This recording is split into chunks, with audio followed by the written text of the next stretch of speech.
libéralisme, le non-colonialisme, victoire, gloire, dignité, indépendance totale.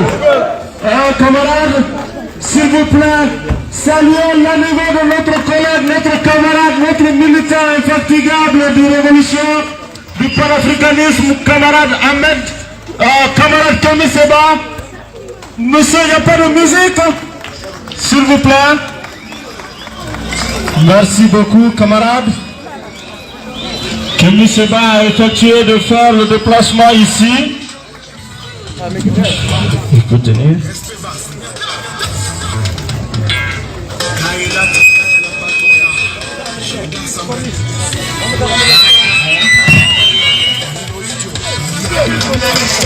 L'impérialisme, le colonialisme, le non-colonialisme, victoire, dignité, gloire. Alors merci pour l'arrivée de notre collègue.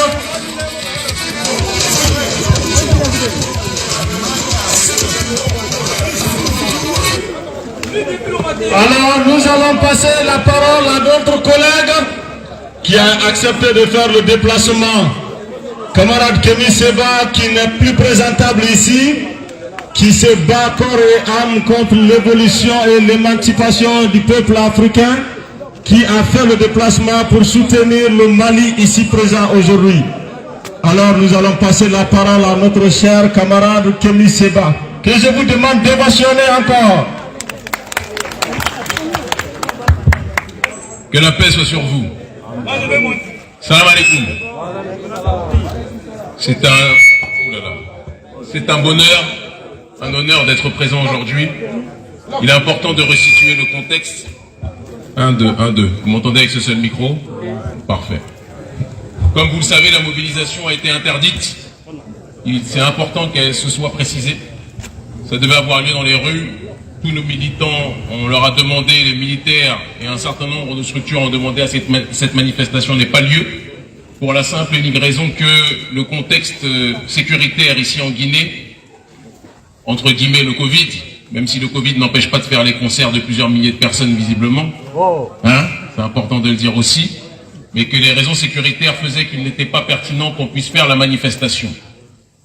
Et parce que notre but n'était pas de violer les consignes données par le gouvernement, nous avons accepté d'annuler la mobilisation, mais il était important que nous puissions faire, ce n'est pas une manifestation aujourd'hui, mais une déclaration qui va dans le sens de respecter les consignes des autorités, mais de passer un message qui est le plus important possible.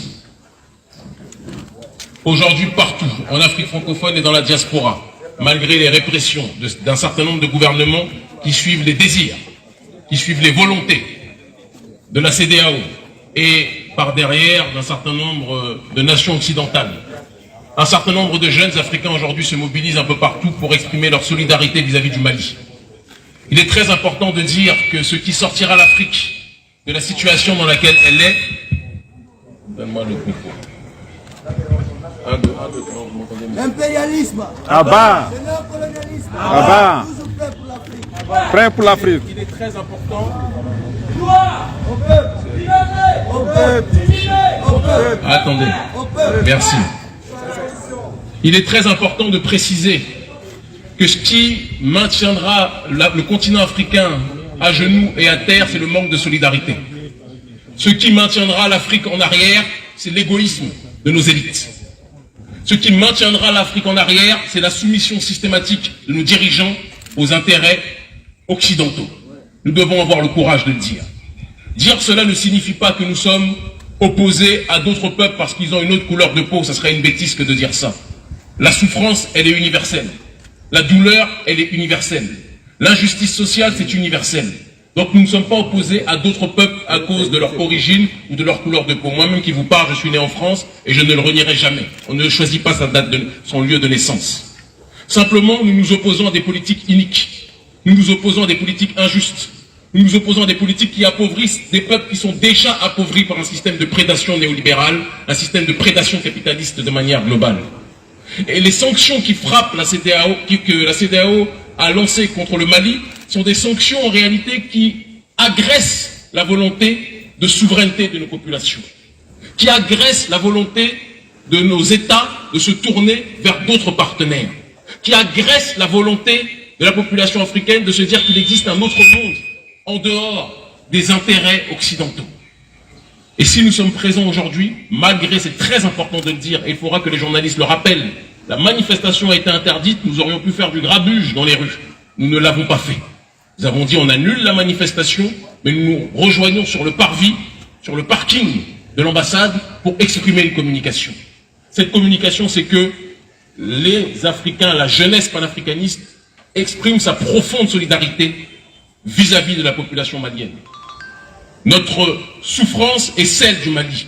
Et si nous pensons que la souffrance du Mali ne concerne que les Maliens, quand ces sanctions vont arriver ici, il ne faudra pas que l'État guinéen attende du panafricanisme que nous soyons solidaires de ces derniers, parce que la situation des uns doit être toujours la situation des autres. C'est ce que l'on appelle l'Ubuntu.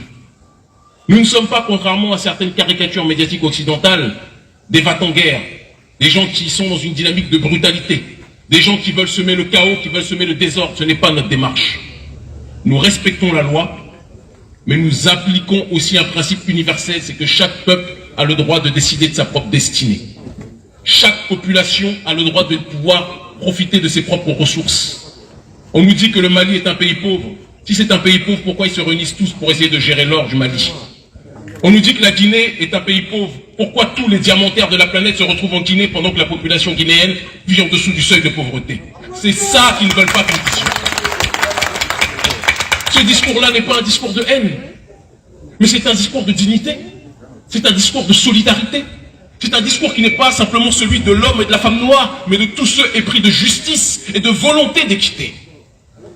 Donc on ne nous laisse pas transformer notre combat politique ou notre parole en une parole ou un combat politique de semeurs de désordre. Nous ne semons pas les désordres, et la plus grande des victoires que nous avons eues aujourd'hui, c'est que certains voulaient nous pousser à la faute. Il y a eu une communication gouvernementale hier soir pour nous dire que la manifestation était interdite, alors que le dépôt de déclaration pour l'autorisation de la manifestation avait été posé depuis déjà 3 jours. Et que normalement c'est au bout de 72 heures. S'il n'y a pas de retour, cela signifie que la manifestation est autorisée. Et ce n'était même pas une manifestation, mais un sit-in dans les rues. C'est important de le dire. Mais nous sommes dans des pays, il faut aussi qu'on soit capable de le dire, où la fragmentation sociale, les tensions interethniques, qui sont instrumentalisées par certains leaders politiques, qui ne pensent pas à l'intérêt national, qui ne pensent pas à l'intérêt continental, mais qui pensent à leur intérêt tribaux et qui pensent à leur poche. Il faut qu'on le dise.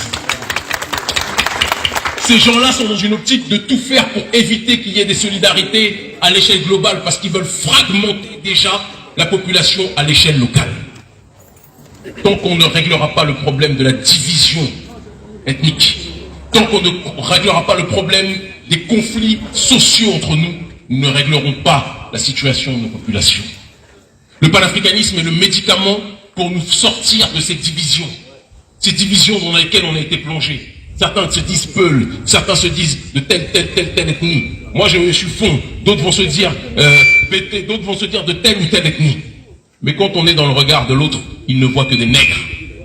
Quand on est dans le regard de l'autre, il ne voit que des noirs. Quand on est dans le regard de l'autre, on ne voit que des Africains. Il est temps qu'on soit capable de comprendre comment le monde fonctionne. Nos divisions profitent à l'extérieur, mais ne favorisent jamais l'intérieur. Ouais.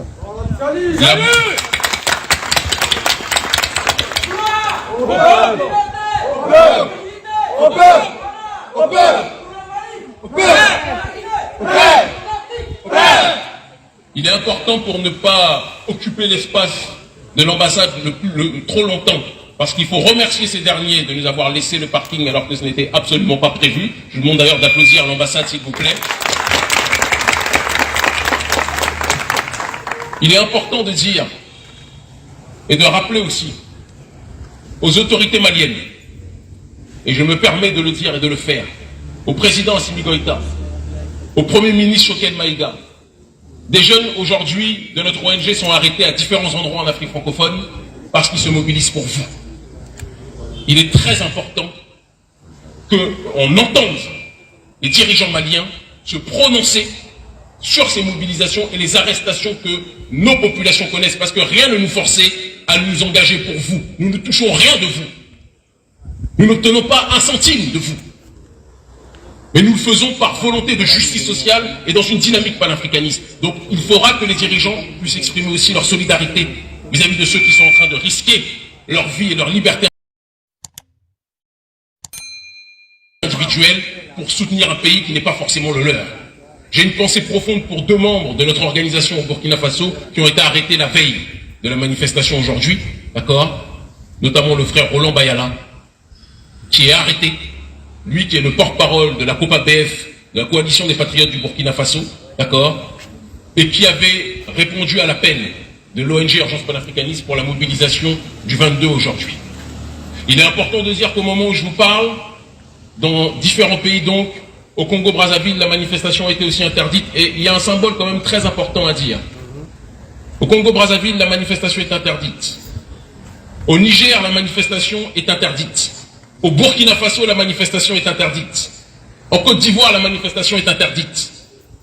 Et pourtant, dans le même temps, en Belgique, en Angleterre, en France, en Italie, aux États-Unis, ceux qui sont à l'origine des pressions pour qu'il y ait des sanctions sur le Mali, eux autorisent les manifestations. Mais même quand il s'agit de suivre les ordres de vos maîtres, chers dirigeants africains, vous faites toujours les choses de travers. C'est-à-dire que vous réprimez vos propres semblables pendant que ceux qui vous ont poussé à interdire les manifestations, eux autorisent les manifestations. Pendant combien de temps on va continuer à être la dernière roue du carrosse? Africains, réfléchissons. Africains, réfléchissons. Je suis fier de ceux qui sont ici présents. Je vois des gens de diverses nationalités qui sont là et qui nous soutiennent. Je veux que chacun sache que ce n'est pas une question de couleur de peau. Décidément, la Sono, même quand on met l'argent, la Sono n'est pas... Elle aussi, elle travaille avec l'impérialisme. Je vais finir par croire que c'est une Sono de la CEDEAO. Victoire au peuple, gloire au peuple, l'impérialisme, le néocolonialisme, vive l'Afrique. Je vais laisser quelques derniers mots. Il est important que ceux qui veulent s'exprimer s'expriment, mais je vais dire un dernier mot et demander à la presse de stipuler cette information précise. La manifestation était interdite. Nous nous sommes conformés aux règles des autorités. Nous aurions pu faire le forcing, mais on a dit aux nôtres de se calmer. Et nous sommes venus quand même pour faire une communication ici, sur le parvis de l'ambassade du Mali, pour exprimer notre solidarité. Je viens du Bénin. Il y avait beaucoup d'autres choses que j'avais à faire. À part dépenser de l'argent de notre ONG, qu'on aurait dû utiliser pour autre chose. Je suis venu de loin ici pour exprimer ma solidarité vis-à-vis des autorités maliennes. Et pour prévenir aussi les autorités guinéennes que s'ils n'y prennent pas garde, les prochaines cibles de la CEDEAO, ce sont ces autorités. Et j'espère, et c'est ça notre devoir panafricaniste, mais j'espère que le jour où la CEDEAO va effectuer des sanctions contre les dirigeants guinéens, j'espère qu'ils réfléchiront à la manière dont les manifestations ont été interdites aujourd'hui.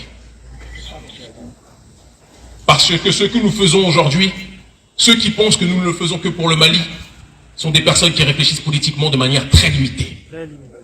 Très limitée. Ils nous ont divisés lors de la conférence de Berlin. Ils nous ont enfermés dans des enclos qui ne représentent rien. Certains crient je suis guinéen, certains crient je suis béninois, certains crient je suis camerounais, certains crient je suis sénégalais, certains crient je suis peul, certains crient je suis de telle ethnie. Que Dieu vous préserve. Que Dieu vous préserve. Dieu sait pourquoi il a fait de notre peuple et de notre terre la terre la plus riche du monde.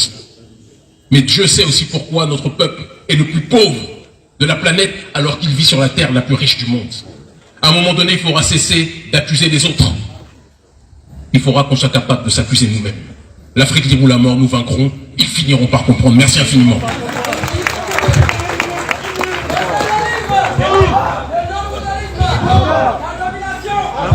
Alors, camarades, nous vous demandons de rester calme.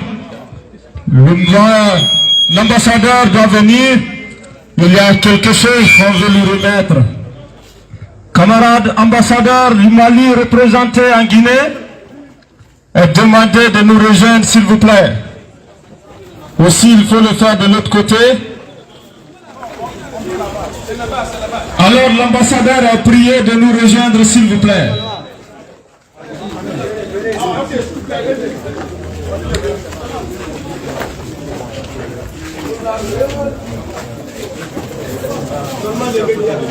Hey, mon frère.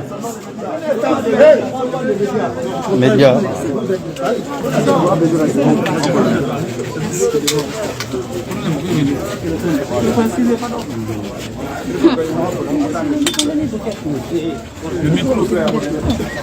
Le micro. Le micro. Allô?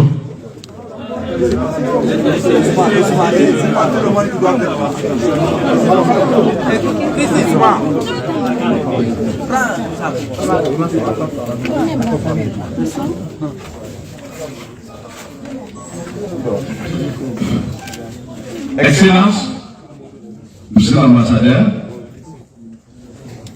en issue de tout ce qui a été dit ici, nous venons une fois de plus pour vous dire que nous sommes de guerre avec le peuple malien.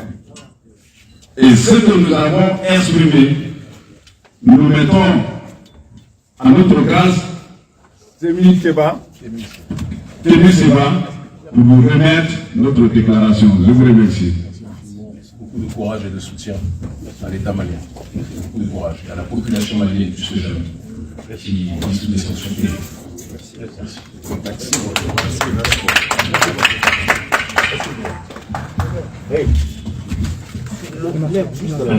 Merci beaucoup. Merci beaucoup.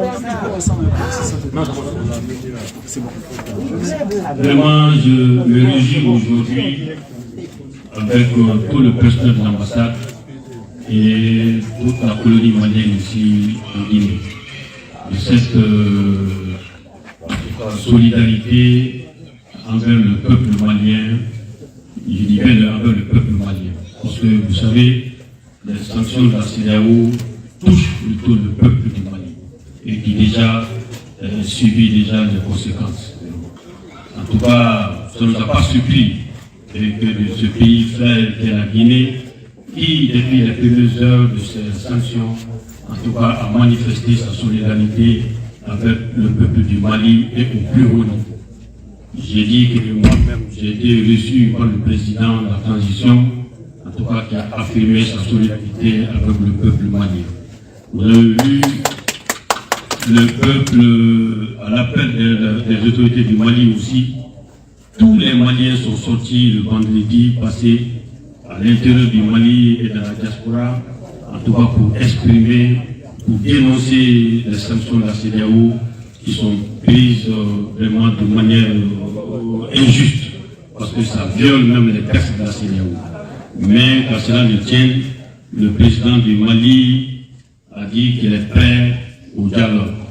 La CEDEAO aussi n'a pas fermé les portes et je pense qu'en tout cas on trouvera une solution. Le premier du Mali a dit que la CEDEAO et le Mali c'est comme un fils et son père. Je vous rappelle que la CEDEAO, en tout cas le Mali est l'un des pays fondateurs de la CEDEAO et la CEDEAO a été discutée. La création de la CEDEAO a été discutée en première position d'abord à Bamako. Le Premier ministre l'a rappelé. Donc, c'est des liens forts qui existent entre le Mali et la CEDEAO et voir que, en tout cas, les chefs d'État de la CEDEAO sont parvenus à prendre des sanctions aussi drastiques contre le peuple du Mali et qu'on ait bénéficié de cette solidarité, en tout cas de tout le monde pratiquement. Vous avez souligné, c'est toute la solution qui a montré sa solidarité envers le Mali. Vraiment, nous ne pouvons que vous remercier et vous dire que, en tout cas, votre déclaration va être transmise immédiatement aux autorités du Mali. En tout cas, pour ce qui est de la Guinée, comme je le dis, vous l'avez rappelé, nos dévanciers nous disent toujours que la Guinée et le Mali, c'est deux poumons d'un même corps. Et ce qui a été démontré aujourd'hui ici, ça a été démontré à plusieurs occasions, quand le Mali avait des problèmes, quand la Guinée avait des problèmes, le Mali et la Guinée sont toujours, en tout cas, sont toujours entraînés. Et je vous rappelle que même, il y a même récemment une forte délégation du Mali qui était là, tu vois, qui a parlé avec les autorités du Mali. Et actuellement, aujourd'hui même, il y a une délégation qui est à Bamako. Ils sont arrivés à Bamako hier et ils sont là-bas depuis aujourd'hui aussi, en tout cas pour redynamiser encore les relations entre la Guinée et le Mali. Vraiment, je ne fais que vous remercier. Vous, en tout cas, peuple d'Afrique, vous avez montré votre, en tout cas, soutien panafricaniste au peuple du Mali. Nous ne pouvons que vous remercier. Et les autorités maliennes, le président de la transition, Assimi Goïta, par ma voix, en tout cas, vous dit merci. Merci au peuple africain pour votre soutien inconditionnel au peuple du Mali. Nous en serons toujours reconnaissants. Merci beaucoup.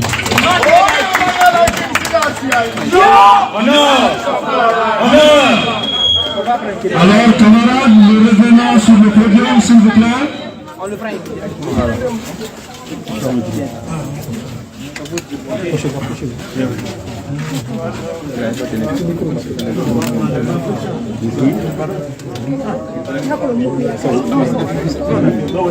Camarades, bonjour. Oui, vous êtes là aujourd'hui pour soutenir le peuple malien vis-à-vis des sanctions prises par la CEDEAO contre ce peuple. Oui.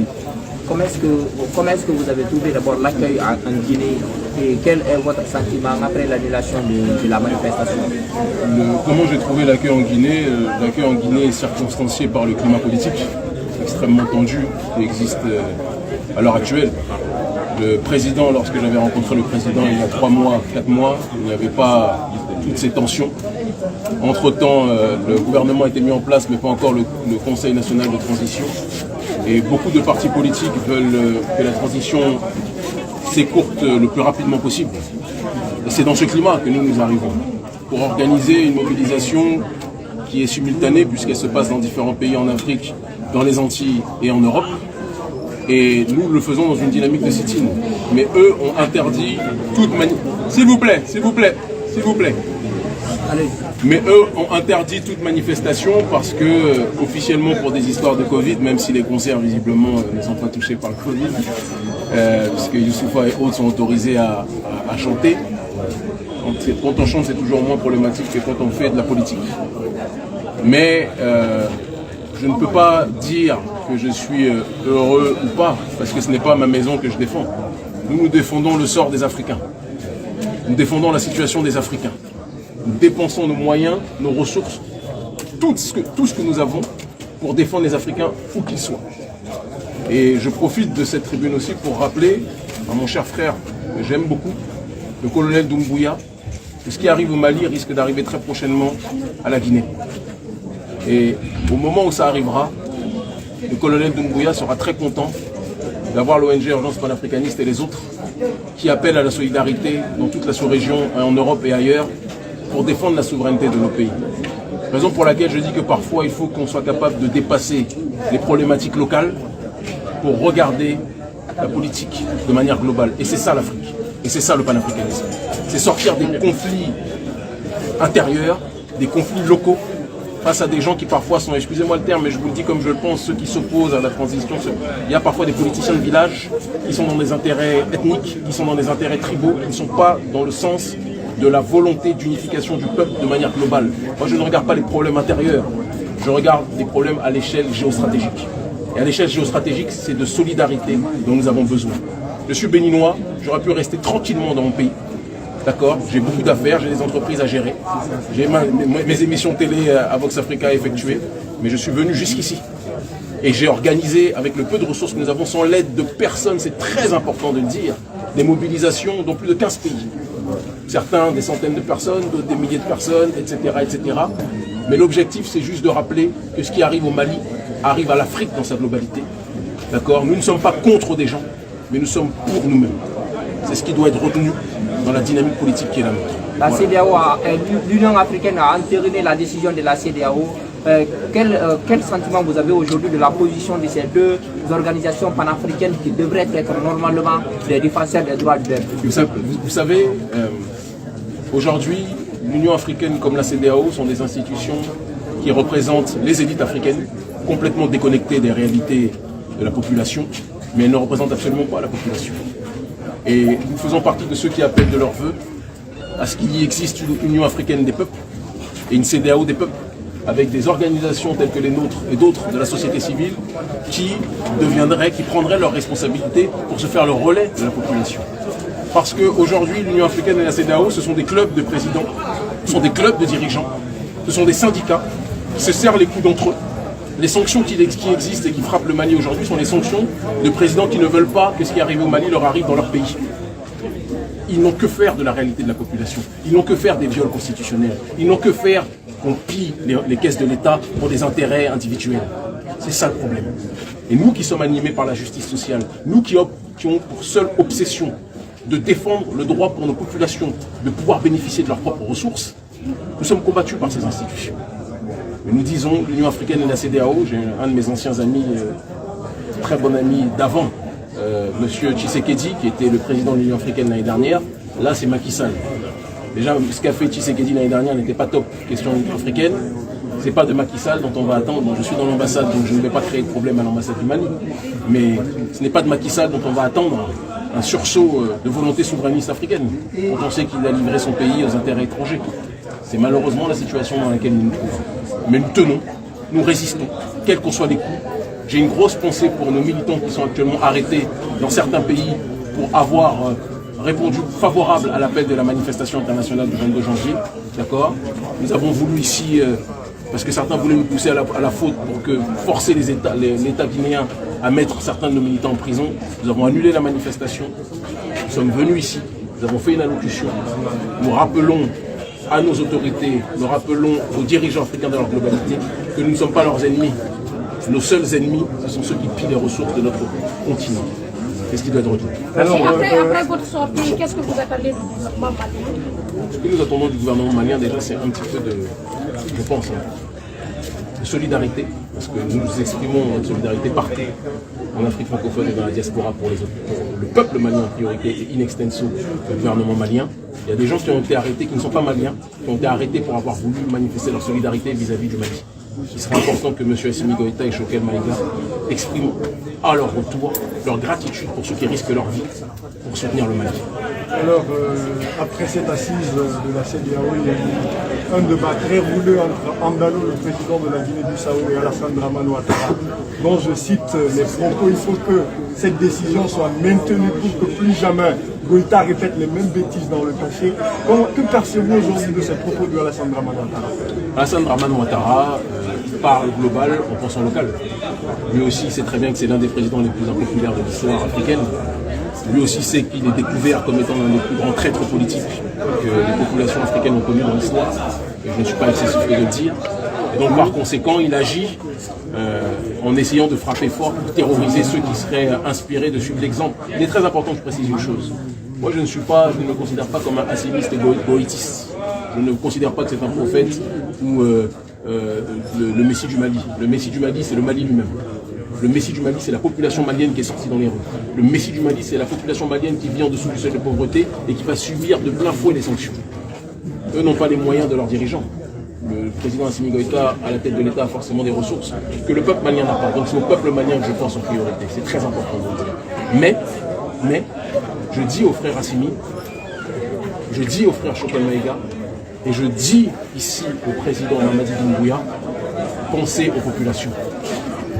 Parce que ceux qui vont être les plus durement sanctionnés par les attaques de la CEDEAO, par les punitions économiques de la CEDEAO, ce sera les populations. Et quant à Ouattara, quant à Macky Sall, quant à Patrice Talon, quant à la plupart de ces dirigeants-là, parce que je n'ai peur d'aucun dirigeant, donc je dirai toujours ce que je pense, ces derniers se sont trompés de génération. L'époque où nos dirigeants devaient se mettre à quatre pattes devant l'Occident est terminée. Nous sommes une génération qui n'a peur de rien si ce n'est de Dieu. Il n'y a que Dieu qui est puissant, qui est notre seule autorité. Aucune prison, aucune menace de mort comme nous en recevons régulièrement, aucune tentative d'intimidation, aucune valise pour essayer de nous éteindre n'empêchera que la génération africaine nouvelle que nous représentons finisse par, plus que jamais, prendre le contrôle des réalités politiques de nos pays. Ça arrivera tôt ou tard, c'est une question de temps. Soyons patients, soyons lucides. Mais ce qui se passe là-bas dans notre sens, même les répressions. Selon Macky Sall, Kémy Séba est un rebelle. Et partout où il passe dans un pays, il est là à révolutionner le peuple, d'abord contre les dirigeants africains et non contre la France. Comment vous retenez les propos de Macky Sall? Je ne suis pas sûr qu'ils disent non contre la France parce qu'il est le mieux placé pour savoir que la France est probablement le pays le plus inquiet des actions politiques que nous menons. Et nous sommes cités régulièrement comme étant des semeurs de troupes par le gouvernement français. Donc je ne pense pas que Macky Sall ait dit ça. Par contre, qu'ils disent que nous sommes des rebelles, lui, celui qui maintient un ordre injuste et qui voit des personnes qui se rebellent contre cet ordre injuste, va les qualifier de rebelles, c'est de bonne guerre. Comme moi, je pense que c'est un traître politique. Ah oui. Merci infiniment. C'est qui ça?